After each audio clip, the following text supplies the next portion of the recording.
ये कहानी हमें ले जाती है आज से 20,000 साल पहले के दौर में, जब इंसान छोटे छोटे कबीलों में बंटे थे। कहानी में हमें पुराने जमाने के यूरोपीय लोगों को दिखाया जाता है जो कबीले में रहते हुए एक साथ मिलकर शिकार करते हैं। यहाँ हमें इसी कबीले के सरदार को दिखाया जाता है जिसका नाम था एर्गन। कुछ महीने बाद ठंड का मौसम आने वाला था, इसलिए वो सब सर्दियों का खाना इकट्ठा करने के लिए अपने कबीले वालों के साथ शिकार पर आए हैं और उनके सामने बहुत बड़ी भैंसों का झुंड होता है। सभी लोग रेंगते हुए भैंसों के झुंड के पास पहुंचते हैं। एर्गन जो कबीले का सरदार होता है वो सही मौका देखते ही अटैक करने का इशारा कर देता है। ये सब के सब उन पर हमला कर देते हैं। शिकारियों से बचने के लिए भैंसें उल्टी तरफ भागना शुरू कर देती हैं, जिनमें से एक एक करके कई सारी भैंसें खाई में गिर जाती हैं। लेकिन उनमें से एक भैंसा बच गया था और वो जंगली भैंसा गुस्से में एर्गन के बेटे नोयान की तरफ भागता है। नोयान पहली बार शिकार पर आया था और उसे शिकार से बचने के तरीके मालूम नहीं थे। एर्गन अपने बेटे को रास्ते से हटने के लिए कहता है, लेकिन वो डर जाता है और नोयान उससे भागना शुरू कर देता है। वो जंगली भैंसा तेजी से नोयान की तरफ बढ़ते हुए उसे अपने सींग में उठा लेता है और खाई की तरफ भागना शुरू कर देता है। एर्गन जो उस कबीले का सरदार है वो देखकर अपने बेटे को बचाने के लिए भैंसे पर भाला फेंकता है। भैंसे को भाला लग जाता है, लेकिन घायल होने के बाद भी वो नोयान को नहीं छोड़ता और नोयान को खाई से ऊपर उछाल देता है। और यहाँ से कहानी जाती है फ्लैशबैक में, यानी कि एक हफ्ता पहले, जहाँ पर हम देखते हैं कि कबीले के लोग शिकार की तैयारी कर रहे हैं। वो पत्थरों से अलग अलग तरह के नुकीले हथियार बना रहे थे। ये सिर्फ तैयारी नहीं थी, बल्कि नए लोगों को शिकार में हिस्सा लेने के लिए इस तरह के पत्थर बनाने पड़ते थे। जो सबसे तेज और नुकीला हथियार बनाएगा उसे शिकार के लिए सिलेक्ट कर दिया जाएगा। इस प्रतियोगिता में एर्गन का बेटा नोयान भी पास हो जाता है। उसी रात को नोयान की माँ एर्गन से कहती है, नोयान को अपने साथ शिकार पर मत ले जाओ, वो अभी बच्चा है, मैं उससे बहुत प्यार करती हूँ और उसे खोना नहीं चाहती। एर्गन कहता है, सर्दियां आने वाली हैं और साल के इस वक्त में सभी शिकार करने के लिए जाते हैं। अगर हम शिकार पर नहीं गए तो हम सर्दियों में भूख से मर जाएंगे और नोयान को खुद को साबित करना होगा कि वो मेरा बेटा है। अगली सुबह सभी कबीले वाले शिकार के लिए निकल रहे होते हैं, लेकिन नोयान की माँ नोयान के लिए बेचैन हो रही थी कि कहीं मेरे बेटे को कुछ हो न जाए। लेकिन एर्गन उसे तसल्ली देता है, तुम परेशान मत हो, नोयान को कुछ नहीं होगा। और वे सब शिकार पर निकल जाते हैं। थोड़ी दूर आगे जाने के बाद यहाँ पर एक दूसरा कबीला भी आता है जो उन्हीं की तरह शिकार करने के लिए निकला है ताकि सर्दियों के लिए खाना इकट्ठा कर सके। बहुत लंबा सफर तय करने के बाद वो सब एक पत्थर के ढांचे तक पहुँचते हैं जो कभी उनके पूर्वजों ने बनाया था। ये सफर बहुत खतरनाक होता है। इस सफर में उनके कई पूर्वजों ने अपनी जान गंवाई है, इसीलिए उन्होंने पूर्वजों की याद में यह पत्थर का ढांचा बनाया होता है। आगे चलने के बाद उन्हें एक जंगली सुअर दिखता है जिसे वो भाले से घायल कर देते हैं। एर्गन अपने बेटे नोयान से कहता है कि तुम इसे मारोगे, लेकिन नोयान ने पहले कभी शिकार नहीं किया था। वो इसे देखकर घबरा जाता है और नोयान उसकी जान नहीं लेता, इसलिए एर्गन उसके हाथ से पत्थर का खंजर छीनकर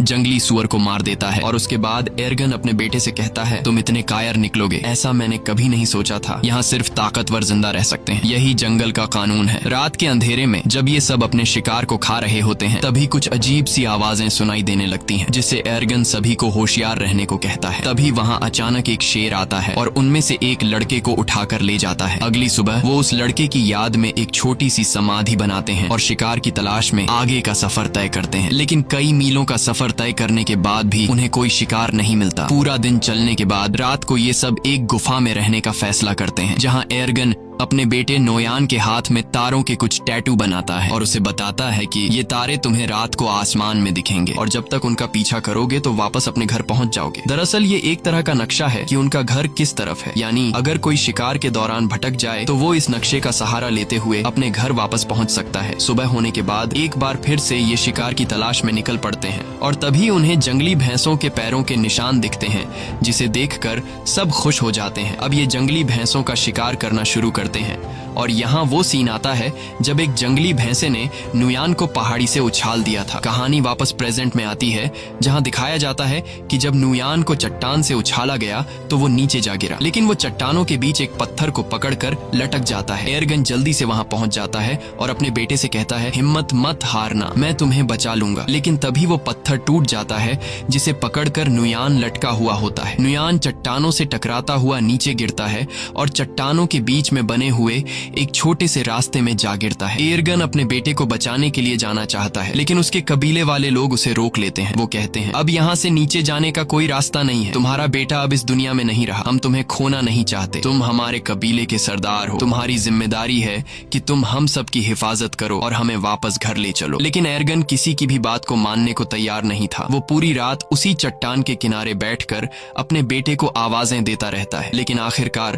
उसे समझ आ जाता है कि अब मेरा बेटा इस दुनिया में नहीं रहा। और अगली सुबह तक जब उसका बेटा नहीं आता तो उसके तमाम साथी नुयान की याद में वहां एक छोटा सा पत्थर का समाधि बना लेते हैं और अपना किया हुआ शिकार लेकर वापस कबीले की तरफ निकल पड़ते हैं। उनके जाने के कुछ देर बाद नुयान के ऊपर एक गिद्ध आकर बैठ जाता है और चोंच मारना शुरू कर देता है, मगर उससे पहले कि वो उसे खाता नुयान की आंख खुल जाती है। वो गिद्ध को नीचे फेंक देता है और उसके बाद वो अपने पिता को आवाज देता है, लेकिन उसे कोई भी जवाब नहीं मिलता। इससे पता चल जाता है कि सभी यहाँ से चले गए और अब उसकी कोई मदद नहीं कर सकता। वो हार नहीं मानता और चट्टान पर चढ़ने की कोशिश करता है, लेकिन वो ज्यादा ऊपर चढ़ नहीं पाता। नीचे बहुत गहरी खाई होती है और शायद किस्मत उसे जीने का एक दूसरा मौका देना चाहती है। कुछ ही देर बाद वहाँ तेज बारिश शुरू हो जाती है और बारिश की वजह से नीचे खाई धीरे धीरे नदी में बदलने लगती है। उसे समझ आ जाती है कि अगर उसे जिंदा रहना है तो उसे नीचे खाई में कूदना होगा। और जब नुयान को अंदाजा होता है कि पानी अब गहरा हो गया है, अगर वो छलांग लगा दे तो उसे कोई चोट नहीं आएगी। इसके बाद वो पानी में कूद जाता है, लेकिन पानी में गिरते ही वो बेहोश हो जाता है। अगले दिन जब उसे होश आता है तो वो खुद को दूसरी जगह में पाता है। ऊंचाई से कूदने पर वो बच तो गया था, लेकिन उसके पैर की हड्डी मुड़ गई थी। फिर वो अपने टूटे हुए पैर को लकड़ियों से बांधता है, जिससे वो चलने के काबिल हो जाता है। और फिर वो उस चट्टान के ऊपर पहुंचता है जहां से वो गिरा था। लेकिन वहां पहुंचकर जब वो देखता है कि उनके लोगों ने उसकी समाधि बना दी, जिससे वो रोने लगता है, वो समझ जाता है कि उसके पिता एर्गन और कबीले वालों ने ये यकीन कर लिया था कि नुयान मर चुका है। तभी अचानक उसे आसपास कुछ अजीब आवाजें सुनाई देती हैं और खतरे से बचने के लिए नुयान पेड़ पर चढ़ जाता है, जहां वो पूरी रात एक सूखे पेड़ के ऊपर गुजारता है। अगली सुबह जब वो पानी पीने जाता है तो वो भेड़ियों की एक झुंड को देखता है और वो भेड़िए तेजी से उसकी तरफ बढ़ रहे थे। तभी कुछ भेड़िए उस पर हमला कर देते हैं। नुयान वापस पेड़ की तरफ भागता है, लेकिन एक भेड़िया उसका पांव पकड़ लेता है। नुयान चाकू से उस भेड़िए पे वार करता है,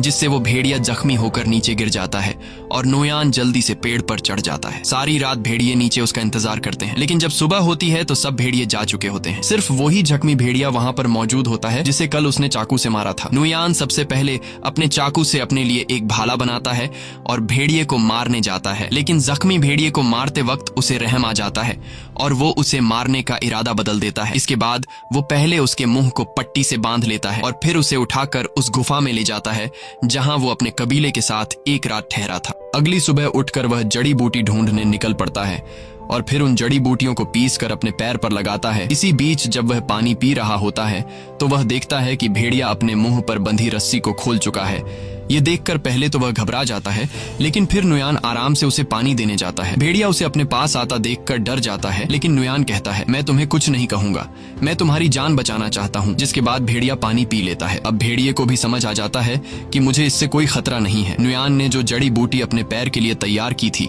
वह अब भेड़िए के जख्म पर लगा देता है और उसी वक्त नुयान वह कीड़े भी उसे देता है जो वह खुद खाता है। अब आहिस्ता आहिस्ता उन दोनों के बीच एक रिश्ता बनने लगता है। शाम होने से पहले नुयान एक खरगोश का शिकार कर लेता है, क्योंकि उसने कई घंटों से कुछ भी नहीं खाया था। रात को बड़ी मुश्किल से वह आग जलाकर उस खरगोश को पका लेता है और उसमें से कुछ हिस्सा भेड़िए को भी दे देता है।